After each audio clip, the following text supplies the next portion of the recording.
AI is completely changing the game when it comes to so many aspects of business and life, but really in marketing. And I'm so excited for you to hear from my new friend, Len Ward, about how he and his company are using AI to impact businesses and to help them grow in the ever changing world that is AI. So here's my new friend, Len. Welcome to Market Mavericks. I'm Matthew Eford. Join me as I speak with leaders who are redefining industries in every corner of the market. From startups to established businesses, we'll uncover the strategies, challenges, and insights that drive success. Get ready to be inspired by the Mavericks who are shaping the future of business. Welcome, everyone, to Market Mavericks. I have my new friend here with me, Len Ward. Len and I met through a connection with a mutual friend. And Len's got a ton of experience and a lot of good information to share about marketing, specifically with AI. So I'm so excited to have this conversation, Len. So if someone doesn't know you, tell us a little bit about yourself, the business that you have, and what's the role that you have in it. Great, and I appreciate you having me. Thank you. My name is Len Ward. I'm the managing partner of a company called Comexis. Comexis is a full-service digital marketing agency that has kind of beginning to shed the full-service digital marketing agency over to an AI marketing agency. So currently, right now, my role is consulting, working with clients to implement AI. We still do run traditional campaigns, but nearly all of our clients have now migrated into AI models, which I'll discuss through the podcast. But that's where we are right now. Sure. And what were you doing before you started this business? Before I started this business, I was actually part of an e-com startup. So this is way Nice. back in say 2004, 2005. There was a bunch of startups in the e-ticket business, and one of the companies that really emerged was StubHub. I was not a part of StubHub, but we were one of their competitors. We obviously didn't make it. So that was a thrilling time to watch the internet really grow up. And before that, I was part of an investment banking team at a company called Credit Suisse, where I really did watch the dot-com bubble. So I like to say, I just tell people all the time, I kind of grew up with the internet I all love the way that. in my final stage of my career, although I'm not that old, getting older. I'm seeing this final fourth wave transition into AI, which I think the younger people underneath me are really going to do a lot of damage with. That's really cool. So what are you seeing? So tell us, let's kind of crack open that nut for somebody who's not familiar with AI. Tell us what it is, and then talk to us about the transition. You said you're transitioning a lot of your clients from traditional marketing over into this AI service. What does that look like? So I think the thing you want to understand is with a marketing perspective is that for the last 20 some odd years, 25 years, we have been in a search and retrieval type marketing, which means you go to Google, you search for an answer, or you search for something, and it brings back a bunch of blue links.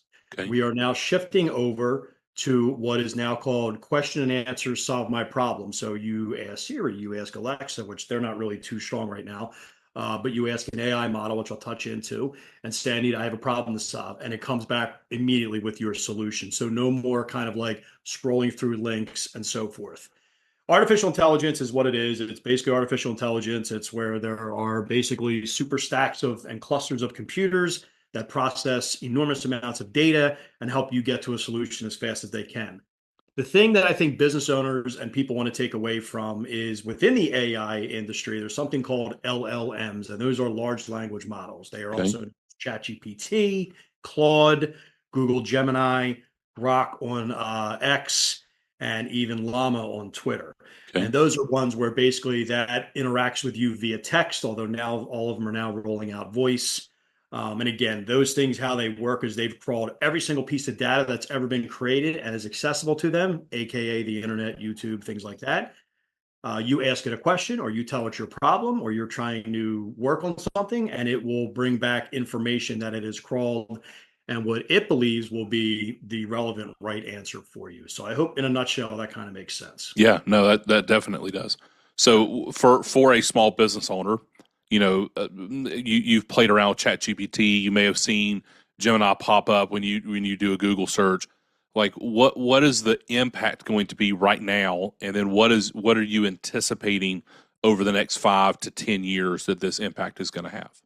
The number one impact business owners have to understand right now is that business is going to start diminishing from Google pay-per-click, Google SEO, and your classic search engine type marketing. I Okay. don't think this is going to have a massive impact if you're doing social media marketing. I actually think social media is going to even get stronger if you're doing marketing there, although Okay. touch on AI a little later. But the majority of businesses trying to generate leads, trying to generate anything, they are using Google AdWords. Remember, Google does $53 billion a quarter, and $53 billion a quarter, if you go look at the percentages, the majority of that is on paid search results. Yeah, YouTube's in there as well. So it's really understanding that if you're creating campaigns where you believe you're going to live in this world and generating a bunch of business on pay-per-click and so forth, that's going to work right now. But within the next 18 months, you're going to start seeing diminishing returns. Know your agency's not doing a bad job. Don't fire Jenny, the marketing girl. It's because you haven't really begun to understand that people are grabbing their phones. They have ChatGPT on there and they're saying, solve my problem, and it's solving it. And there are ways in which you can get your business in there. We could talk about that a little later. But I think that is right now something that business owners should be, acutely aware of. sure. And so, talk to me about, you said that the text functionality, the voice functionality. Somebody who's not familiar with that, what does that mean? Does that mean that Well, you're calling a business and AI is talking to you like a person, or what is that like? so yes and no. So you could go to ChatGPT now. You could actually get a free account. You could go to Claude. You could go to, Grok, like the ones I mentioned, even Llama. I think ChatGPT is the one we'll stick with on the conversation. I believe Sure. that's becoming the new Google. That's the one that's really emerging. There's a player I'm going to call in a minute called Perplexity, which we'll bring that in a second. But you could go to it and you can just start having conversations with it. And it literally start interacting with you back and forth via text. You can type it, like you can literally do like texting with it, and like you're texting a friend or your family, and it will come back with you with information. You could ask it questions. You could say, I don't know, maybe you're a construction, you're looking about getting windows done in your house. And you could start saying, hey, I have a colonial house. It's about 75 years old. I have 20 windows. Can you just tell me the process of what that is? And it will literally go through the entire process of, here's how the windows are installed. It's awesome. Pay attention to this, and it'll also tell you, hey, here's some things you need to think about with pricing. Where before you would go to Google and you're reading it, you're reading blog posts. This thing's actually real time bringing this up to you, like texting you it. The amazing part about this is now you can actually talk to it. And this is a vastly superior entity than Siri or Alexa. I mean, this thing is interacting with you. You can do that on the paid version of ChatGPT, and I highly recommend people trying that out.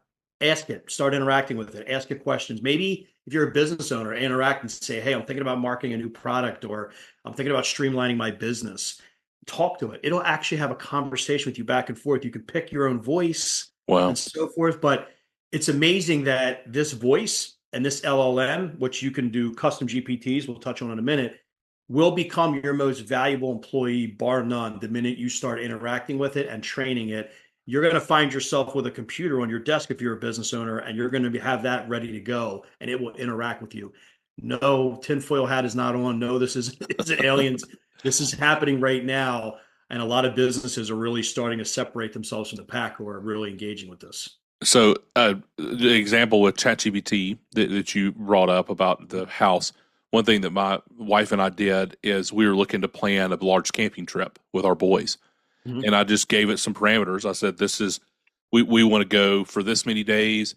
We want to travel between stops more than this distance. This is the age of our boys. These are activities that we like to do. Plan it. And it did from start to finish. It was amazing. It gave us two It's options in every city.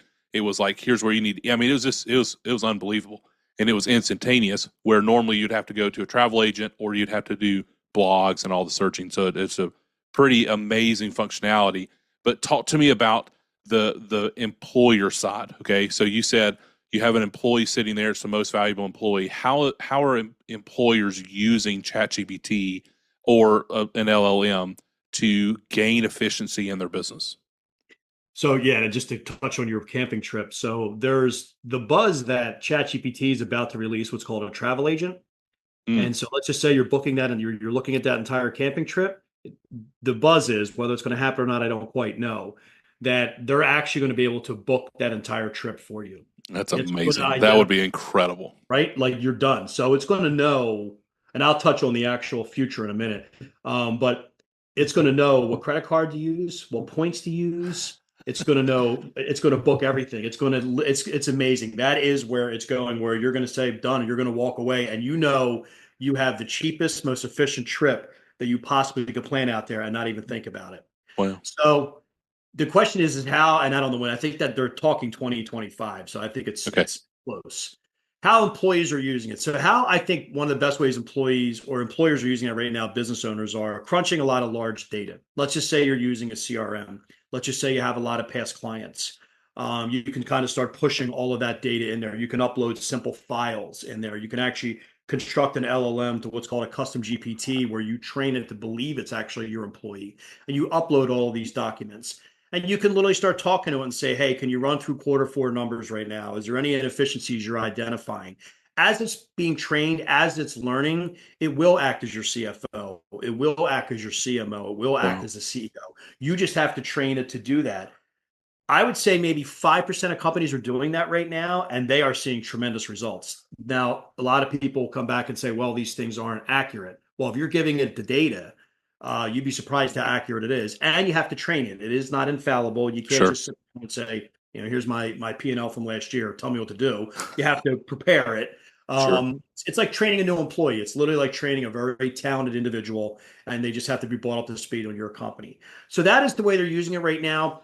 I think some companies are starting to use it where they're having it write all the content for them. They're having it do like, blog posts, mapping out situations. But I think the number one thing that people are using it for, and it's not a lot of people that are using it for, is literally putting a voice on your data.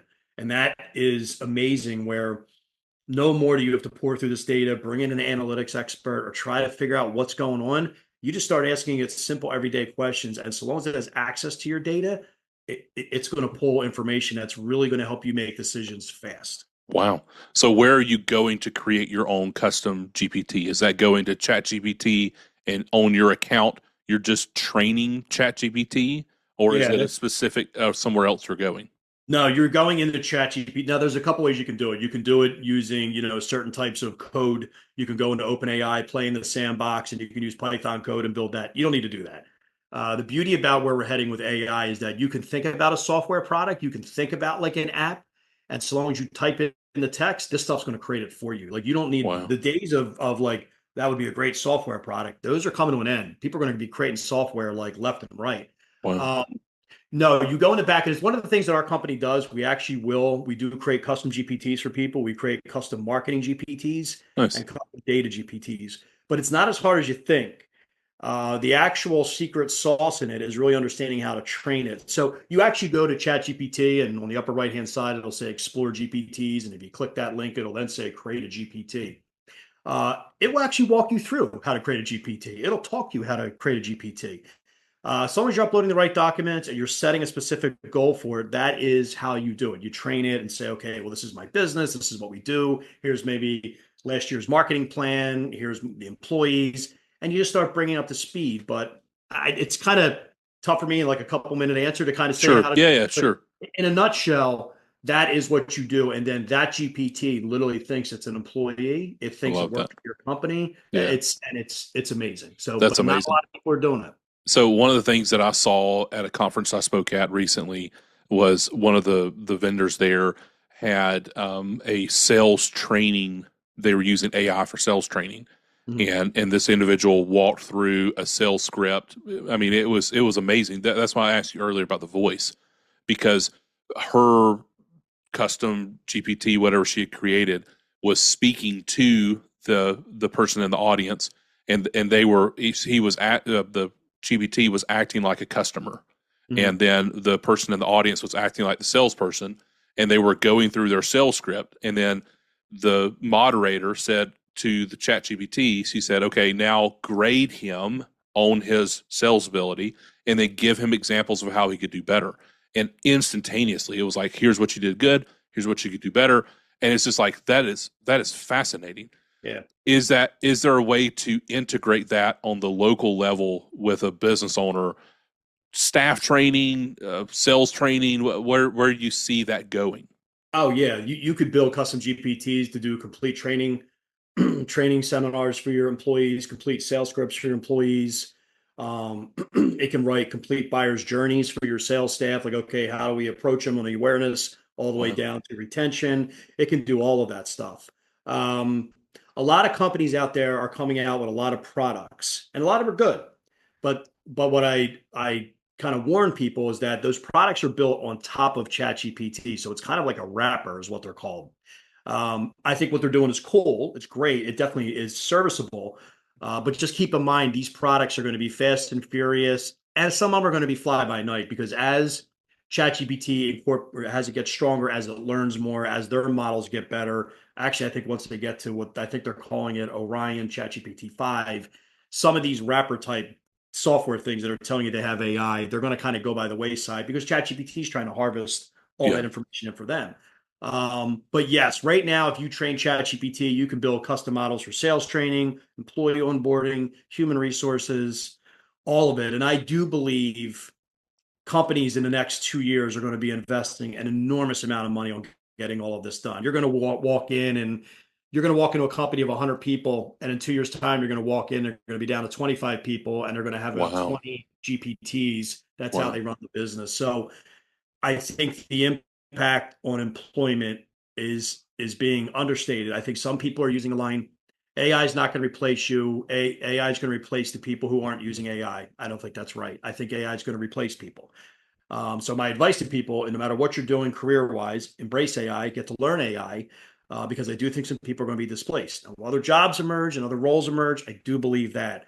But yes, I look at GPT right now, and I could walk into a marketing agency. I could walk into certain types of professional B2B shops, and right now I know I could build GPTs that would eliminate half the workforce. Wow.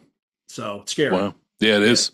yeah, But it is scary, right, for the average kind of day laborer, the worker, yeah. um, to hear that. But there's a huge opportunity there for any business owner that's hearing that. You talk about efficiencies within your business. You talk about um, additional margin. Okay, well, margin's great. We've had on this podcast early on, Andrew Spikes talked about profit as the oxygen for a business, right? Yeah.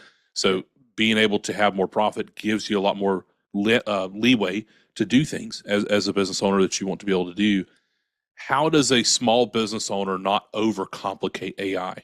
Because as I'm sitting here looking at my staff and the organizations that I'm a part of, I'm like, that would be great, but maybe that I don't know where to start.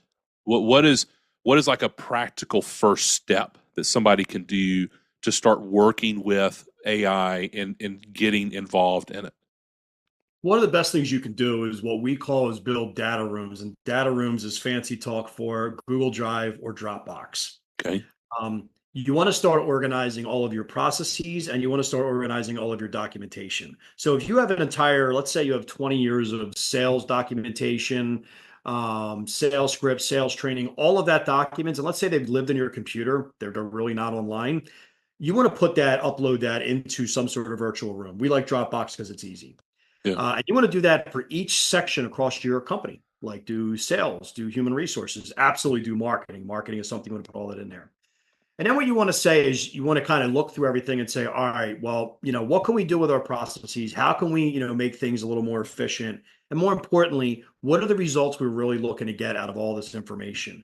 And if you have that information, what you can do now, there's two ways you can do it. You can build bridges and you can build certain types of hookups to link directly into the rooms. Okay. The majority of people can't do that. So we try, and that's where you overcomplicate it and it gets really expensive. And we advise clients like, look, that bridge into all of your data, they're working on that right now. Don't invest thousands of dollars in a developer to try to build this bridge to pull all this data. Unless you're a larger company, it's different. Then you can move into things called Snowflake and all that, which is another software platform. But you get that data, and then you start building a GPT, let's say for sales, and then you have all that data in one room, right? So that's like ready to go. And then you start asking questions, and it will come back and prompt you and say, I'd like to see this document. Do you have access to this document? It will interact with you. So if you keep it simple, that's one way to, make sure you're efficient and you're starting to get the answers. But here's the real key. If you have all these data rooms ready to go, this is what's going to happen with businesses. This is the wave that's going to happen. Now it's going to make it easy for you to plug into these new AI products that are all rolling out. AI chatbots, which are very interesting. Even like I think Facebook Llama, Meta Llama, they're trying to actually incorporate something where they're building their own quote unquote search engine. But so long as you have all of your stuff organized and ready to go, and you can start plugging into the AI as it goes, you're now ahead of a lot of people because you know what's going to happen in a year's time? People aren't going to think about that. Then they're going to be scrambling, trying to grab all of their information. Let's put it in a room because you don't realize how many companies they never put stuff online. Maybe they have old CRMs that they haven't really touched into. The true key to make AI work and to really understand your business is train it like an employee that's been there 20 years, as long as you. And if it has access to all that information, now it can plug in, use that information to make your company grow. So, in a long winded answer, organize your content, organize your processes, put them in a room. And then the next step is go to ChatGPT, a custom GPT, and train it to say, how can we make all of our processes right now more efficient? And what potentially employees could we remove or move around or so forth? Sure. So that would be my answer. Cool. So then on the marketing side, right, you have a level of expertise in the marketing arena. How are you utilizing, how are you shifting your clients? You said you're shifting them over to AI. One of the things that, at least early stages of AI, that you read is the terrible, it sounds very inhuman. There's no emotion to it. How are you working with clients to help avoid that? So that's the content. Sometimes people come back and say they can spot the content a mile away. ChatGPT 3, yeah. ChatGPT 4 to a point. But the things that they've been releasing, especially if you're going to go use something like Claude, which is an outstanding content creator, that's kind of going by the wayside. So meaning if you train it properly on a custom GPT, and if I have Mike's Plumbing, and if we're working with Mike's Plumbing, and I'm training it to really believe it's the marketing manager at Mike's Plumbing and understands everything about it, the content and the verbiage that's coming back is getting better and better and better. So what we're doing with our clients is we're taking 20 plus years of marketing experience. We've created systems on this is definitively how you get to an ROI on marketing. We called it the 3-to-1 process. We didn't invent what's called the buyer's journey, but we have our own spin on the buyer's journey. How do So you talk to me. allocate? So I'm sorry. Talk to me about the first one. The your definitive ROI. Mhm. What is that? How are you defining that? So ROI, basically, a process we created years ago is called 3-to-1, and it's basically for every dollar you're putting into marketing, are you getting $3 back? Is that the right rate of return? What you're trying to identify is how much money do you need to get back on an investment in marketing? And 9 out of 10 times, what happens with companies is whenever we get to that point, and there's a way in which we create a customer acquisition cost model, we create a lifetime value model, then we kind of arrive at the lifetime value ratio, which is what 3-to-1 is. I got ahead of myself. 9 out of 10 times, clients realize that when they're trying to find an ROI, one of two things are happening. Number one, you're not spending enough money, which is 95% of all companies. You don't realize the amount of money that you need to spend in an auction environment to sell. If you're selling a hammer and the guy next to you is selling a hammer, there's no difference between you. And trust me, reviews ain't doing it. How much money is it going to cost to sell your hammer over the next hammer? They realize that. Or number two, they realize they really ain't got that good of a product. So we created an entire system. It is financially based. It does get a little complicated, but we do create these models for people. Again, customer acquisition cost model, lifetime value model, and we build a GPT for that. And we start feeding all of the marketing information through it. We feed their entire investment through it. And it will identify exactly, okay, we are making a profit, we're not making a profit. Oh, by the way, we're not making a profit, but if we allocate money across these parts of the buyer's journey, because there's always a hole in a funnel somewhere, then it's kind of getting us to the profit a little more. I know I'm probably not making sense of what I'm saying, but No, no, it's yeah. so we take that, we take, 20 years of marketing experience, various different other things, and we created a custom GPT with basically 20 years of Comexis experience. And that's how we build our foundation. And it's trained on, I know how to identify an ROI in marketing. I know how to build a customer acquisition cost. I know what a lifetime value is and a lifetime value ratio is. I know what a buyer's journey is. I know every single platform you need to be on. I know the things that work. And that's my foundation. And then what I do is it then goes out and crawls every single piece of information out there that we can get our hands on. So we have that second layer, that's the internet and the like YouTube and so forth. Then we lay the client stuff on top of it, and then it churns all of it together to create a true marketing machine. We actually call it marketing brain GPT. So that's in a nutshell how we're moving all of our clients into that. Not fully automated. We call it near time. It's powerful. It has absolutely saved our agency time. It saves our clients time. And we're at a point now with an agency where we're not that big. And I'll be honest, there's no reason for me to be hiring people. I mean, not when I have something like this. So Sure. we are one of the first agencies where we would rival a 100-person shop right now just because we built the right GPTs. Wow. So That's yeah, fascinating. yeah, it's And cool. so are you seeing clients that you're working with, they're able to expand without having to hire additional staff? Is that what you're saying as well? It's not there yet. It's coming. So you Okay. meaning like, okay, so expand their business because they have the GPTs. Yeah. I think what's happening is the GPT adoption is just beginning. Even with my clients, with a lot of clients, it's literally just beginning to happen now. I am very fascinated by 2025 on how many people start embracing these things and so forth. Because there are some roles of companies you don't really need to have this many people. Yeah. So So where do you see this going? You said, Orion version 5 of ChatGPT most likely coming out in 2025. mhm. Where do you see the future in this? The future, I think, is a little disturbing. I think what's going to happen is you're not going to be, we'll kind of bring it to marketing for a minute.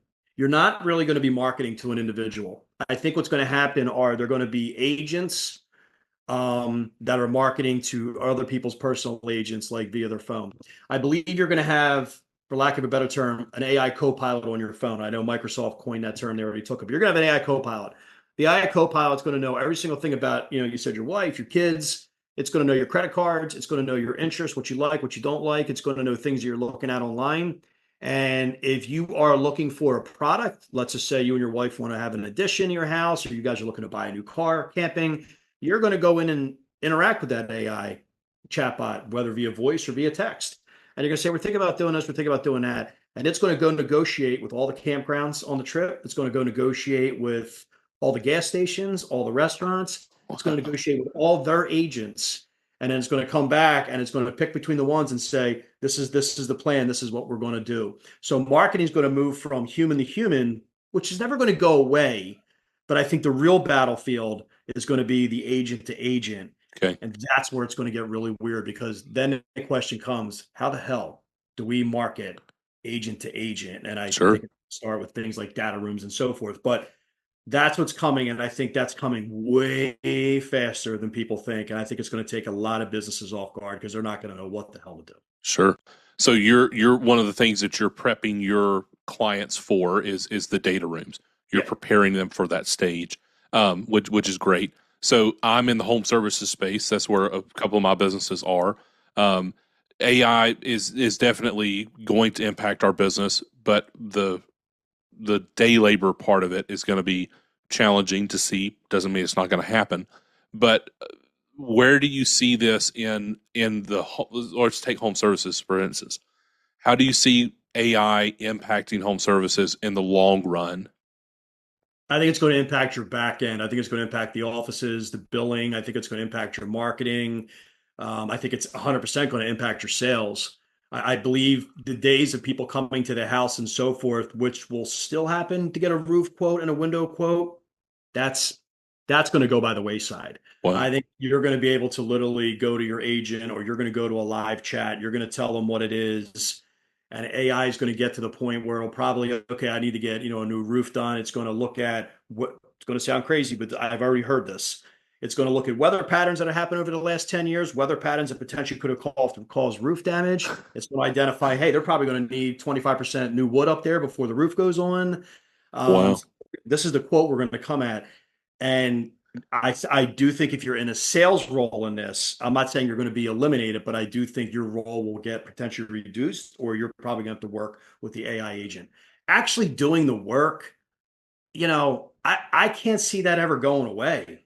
Yeah. I mean, I'm sure there's robotic things. I've seen the roof robotic things, and I've seen some trench Sure. digs. But at the end of the day, I think we're smart enough as a country, you would hope, and as people to say, if they're working with their hands, that's the foundation thing that we have to keep. You Yeah. can't take that away from us.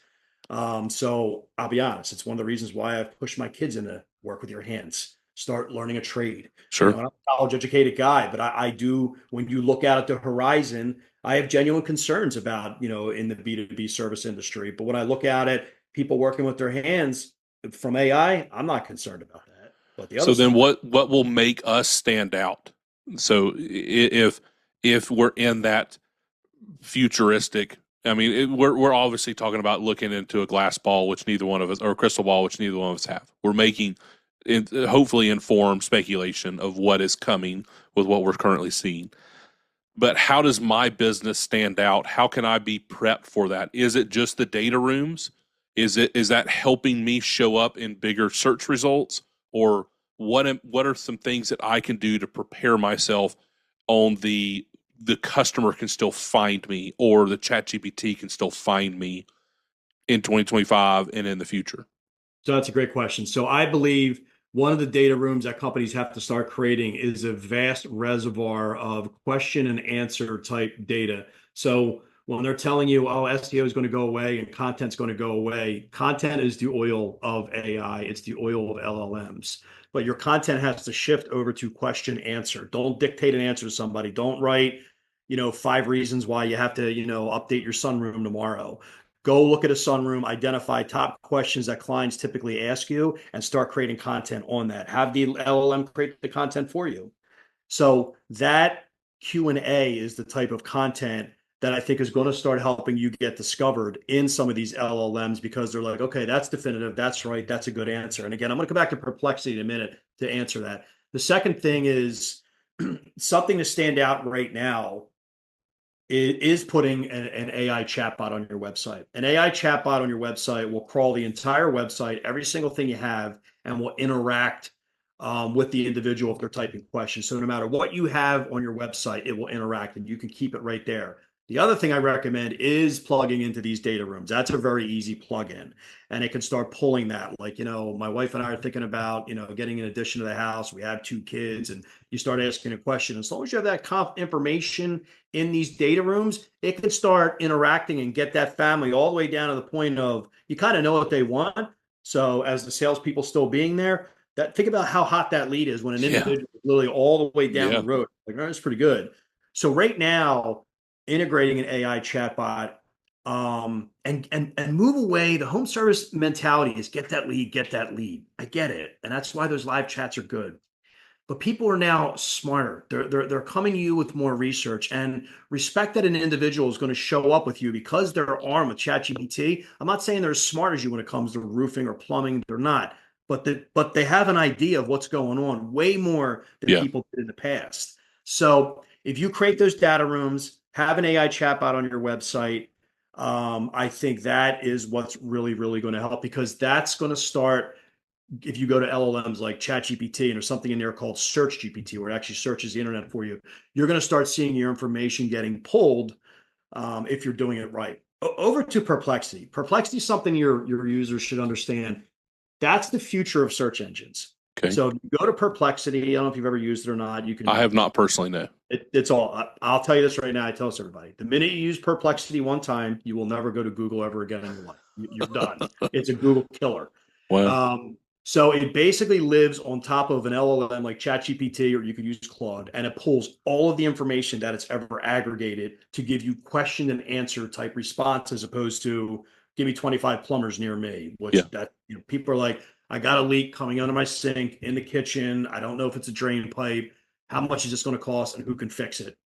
This is what it is. This is why it happened. This is what it's going to cost. This is who you go to. Perplexity has put information out on the street that when they start doing advertising, which is basically here, what they want to do is they want to have a question like I just posed you, and they're going to plug into your data room. And they're going to see if that data room answers that question. If it answers the question, they will then put you in the responses.